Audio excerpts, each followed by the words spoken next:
فرعون کی ایک ہیئر ڈریسر کی سٹوری ہے، اوتھینٹک ہے.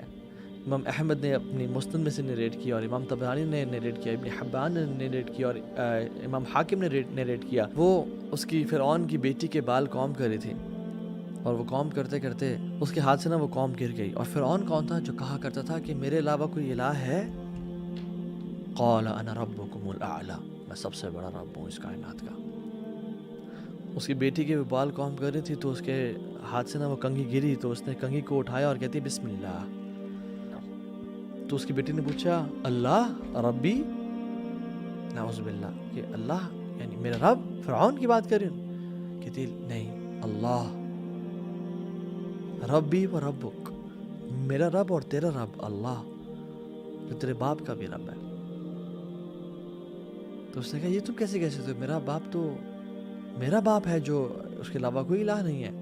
تو اس نے کہا نہیں، یہ اللہ ہے جو آسمان اور زمین کا رب ہے. اینڈ میں اس کو پیرافریز کر رہا ہوں، I'm not quoting the exact words.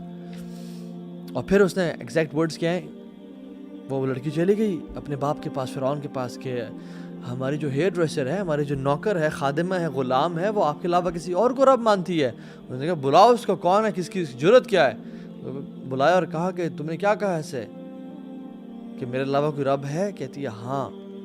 کون ہے وہ؟ کہتی ہے وہ اللہ ربی و ربک، میرا رب بھی اللہ ہے اور تیرا رب بھی اللہ ہے. فرعون نے کہا لاؤ مارو اس کو لیشز، اور اس کو وہ مارنا شروع ہو گیا لیشز. انہوں نے کہا اب مانتی ہو کہ میں تمہارا رب ہوں، میں تمہارا الہ ہوں؟ نعوذ باللہ من ذالک. کہتی نہیں، وہ اللہ ہے ربی و ربک، میرا رب اور تیرا رب. تو اس کو ٹارچر دیتا ہے کہ حتیٰ کہ اس کو بہت غصہ آیا. تو اس نے کہا ایک بہت بڑا برتن منگواؤ، جس میں انہوں نے تیل ڈالا اور تیل کو ابالنا شروع کر دیا، اور کہا اس کے 5 بچے تھے، اس ہیئر ڈریسر کے 5 بچوں کو بلاؤ. اور جب 5 بچوں کو بلایا تو ایک کے بعد دوسرے کو پھینکتے گئے. اور اس کا ایک جو سب سے چھوٹا بچہ تھا، وہ دودھ پیتا تھا، اس کے ہاتھ میں، اس کی گود میں تھا. وہ لوگ دلیر لوگ تھے، وہ لوگ غیرت مند لوگ تھے، وہ لوگ کمپرومائز نہیں کیا کرتے تھے، وہ حق کو حق سمجھ کے بولتے تھے. اور کس کے گھر میں؟ فرعون کے گھر میں. ہم لوگ تو مسلمان ملک میں، اسلام آباد پاکستان میں، جو بنا تھا لا الہ الا اللہ کی بیسس پہ، ہم یہاں پہ گمراہ ہو گئے. ہم نے یہاں پہ دین کو اون کرنا چھوڑ دیا.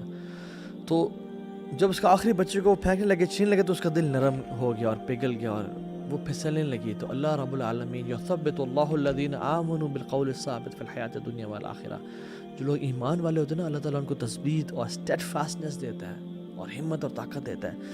اللہ تعالیٰ نے اس کے بیٹے کو بلوا دیا. جو کچھ بچے ہیں نا کائنات کی ہسٹری میں جو گود میں بولے تھے، ان میں سے ایک فرعون کی ہیئر ڈریسر کا بیٹا تھا. کہتی ہے، وہ کیا کہتا ہے اپنی ماں سے، اصبری یا امی انکی علی الحق، ماں آپ صبر کریں، آپ حق پہ ہیں. ان اللہ قد وعدتک بجنہ، اے میری ماں، اللہ نے آپ سے جنت کا وعدہ کر دیا، آپ صبر کریں، کمزور نہیں پڑنا. اور اللہ نے اس کو استقامت دی، اور اس کے بچے کو بھی لے کے انہوں نے پھینک دیا.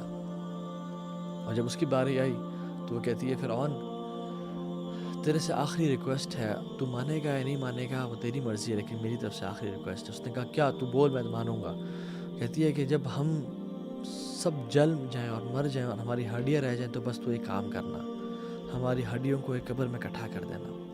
آئی وانٹ کہ قبر میں بھی ہم لوگ ساتھ ہوں اور اللہ کی جنتوں میں ہم لوگ ساتھ ہوں. یہ وہ لوگ تھے جنہوں نے اپنی زندگیاں قربان کر دیں دین کے لیے، اسلام کے لیے. Imagine entering our grave. Imagine entering 6 feet under the grave where there is no electricity.